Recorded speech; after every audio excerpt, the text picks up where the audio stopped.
Mr. Friedman, how much government intervention do you think is necessary to prevent the rise of monopoly and oligopoly under the free enterprise system, or would it take care of itself if left alone? Well, I believe if you examine the sources of monopoly and oligopoly, you will find that almost all those sources are government intervention. I think the situation is almost precisely the reverse. Let me put it in a very simple way. Suppose I were to ask this audience my favorite question along these lines. You have one law you can pass. Its only purpose is to reduce the extent of monopoly. That's its only purpose. You have one law. What law would be most effective in achieving that end? What law would you pass?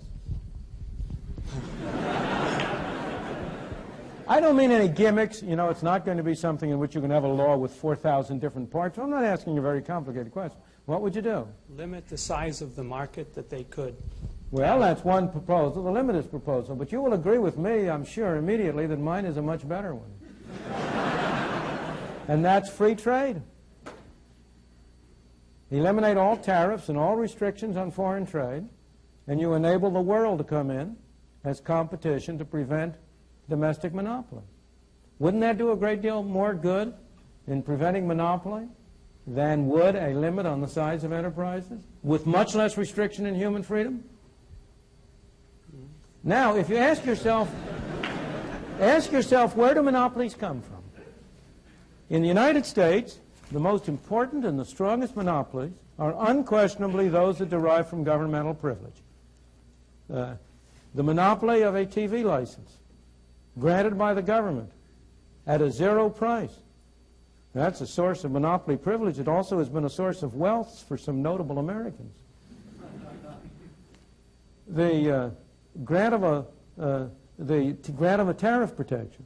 Would the steel industry in the United States have any kind of monopoly or oligopoly position if it weren't able to get government to impose restrictions on imports of foreign items and so on? Trade union monopolies. They get their strength and their support from Davis-Bacon Act, Walsh-Healy Act, other governmental measures that interfere with competition by others. It's very hard. In fact, I have tried to consider, and George Stigler is a greater authority on this than I, so maybe we ought to get him in to add to this, what private monopolies there are that have been able to maintain themselves over any long period of time without government assistance. And I have myself only been able to construct two. One is an international one, the De Beers diamond monopoly. It really is I don't understand it. Maybe George can tell us the answer. But it has been successful over a very long period. And the second was the New York Stock Exchange. Not more recently, because since 1934 it's had the help of the SEC. But before 1934, from about the Civil War to 1934, so far as I know, it had no government support, and yet it did maintain an effective monopoly. But almost every other case, you have temporary monopolies develop, and if the government doesn't come in to shore them up, they fall to pieces. The railroads became a monopoly only because they were able to get the Interstate Commerce Commission established. Trucking is a monopoly because the ICC keeps out competitors. And you can go down the line and find that one hypothetical monopoly case after another derives from governmental assistance and support. So I think the answer to your question, and you and I have the same objective here, is less government intervention, not more.